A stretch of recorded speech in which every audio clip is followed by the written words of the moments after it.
Hello, welcome to our 2020 motorhome, which is a roller team that we have purchased, and we hope you're going to enjoy the time on. I just want to take this video to show you around the outside, and then we'll follow up with some more detailed videos on how to do all the important things you need to know. They're not difficult, but it's better you know them. First of all, you will have two keys. One is the main driver's car cab key. This is for the ignition, this is for the front doors, lock and open, and it's for the fuel cover. The second one is for all the habitation side of the motorhome, so that's all the other chambers, water cover access and things like that. So just to let you know, two keys, one for all the car-y parts and one for all the habitation type parts. Just walk you around this quickly. So we've got a normal front door, obviously higher than a normal car. You jump in. This is obviously the passenger side, but really easy to drive, and we'll do the inside detail later on. But yeah, just drive like just like a normal vehicle. While I've got this open, although it doesn't need to be aware of that, is this is the fuel cover. So you can just open this, and inside what you'll see is the diesel and the AdBlue. Now you probably won't need to add any AdBlue, but you will have to add diesel, and you'll need to use obviously the car side one of these to plug in, open that as well. If the AdBlue message comes up on the screen, you may have to add it, but if you've got a newish diesel vehicle, then you'll be familiar with it. But it's the Euro 6 compliant, so you can use it in cities and it keeps clean.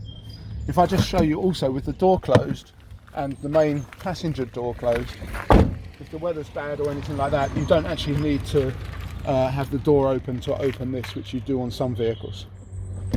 So just taking you round the rest of the outside of the vehicle just quickly. Here we've got a Lpg gas, and in here we've got two massive gas canisters. One will be always part used and one will be full. The full one will last a good couple of weeks or more, even with heavy usage. So we'll go into that in more detail in a bit. Next to that, you've got the entrance door, which then uses the habitation lock, as well as the gas one uses, all the habitation doors use this. And when it's open, you can just open. There is a catch here which will hold the door back in normal conditions. If it's blustery, please be aware, because it can blow off of that quite easily. So that's the entrance door, which we'll cover later. Then coming round, this is actually the kitchen window, so this is the output from the fridge. And here we have the power hookup, which literally just pulls out like this. And as you can see, there's a 3-pin outdoor power connector, and in the rear you'll find a cable which will allow you to plug into this and into a campsite power terminal, so that you can have additional power. You don't need to use this, it's purely self-contained or totally self-contained, normally with the gas and the onboard battery. But if you're on a site where you've got it, then it gives you a few extra features. So that's the only thing to be aware of. At the back, we've got what's called the garage section. There's a door like this on both sides. To open, you need to turn, and then you can lift it up. There's a catch here, so you can open the catch, push it up, release it, so it doesn't fall on your head. But please don't just tug it to close it. You do need to pull it back and release it back down again. So put it up and down. Now that's closed, so it's not open, but I wouldn't suggest driving like that. What I'd suggest doing is taking the habitation key, putting it in the lock, turning it half a turn, and then it will push in.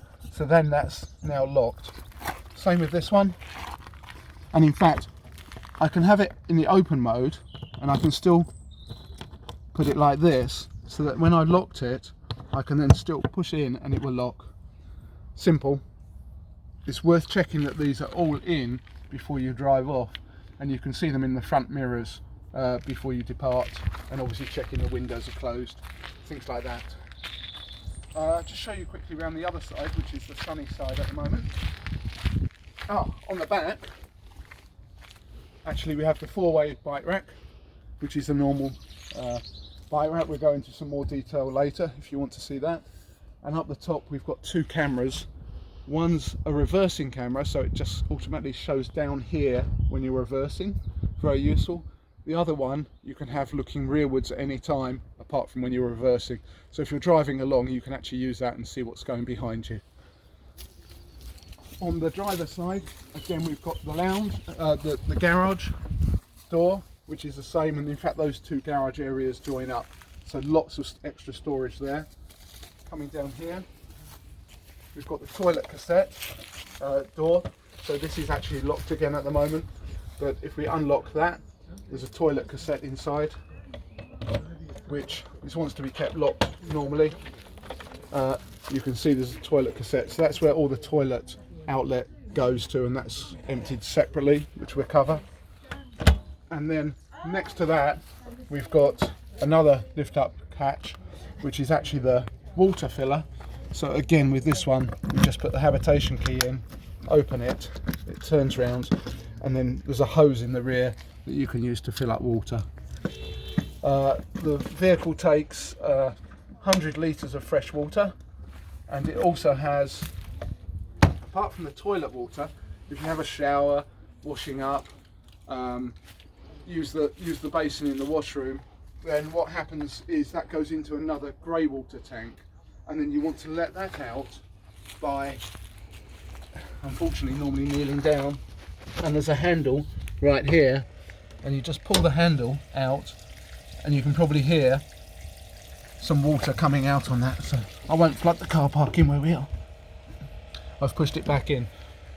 Now it's often worth emptying that grey water before you disappear if you've got a convenient place to empty it, over a drain or on campsites that have special areas. In addition to that, we've got another storage canopy here that often we leave deck chairs in, fold up cheap deck chairs that you're welcome to use, or maybe you'll put your own things inside. And what I'll point out to you is this is the boiler. There's a combi boiler on board to generate heat and hot water. So this is the boiler output, so the exhaust comes out here, and at the window above that there's actually a sensor. So if the window's open, the sensor will trigger and it will make sure you can't use the boiler, so no fumes can come up. So you may see a signal later on that shows the window's open, and that's why the boiler doesn't kick in. All quite simple. Then we've got obviously the driver's access just through the normal door. Great to drive, seats are very adjustable, gear stick on the centre between the two front seats, but we'll go through this in more detail later, along with blinds and everything else. Thank you.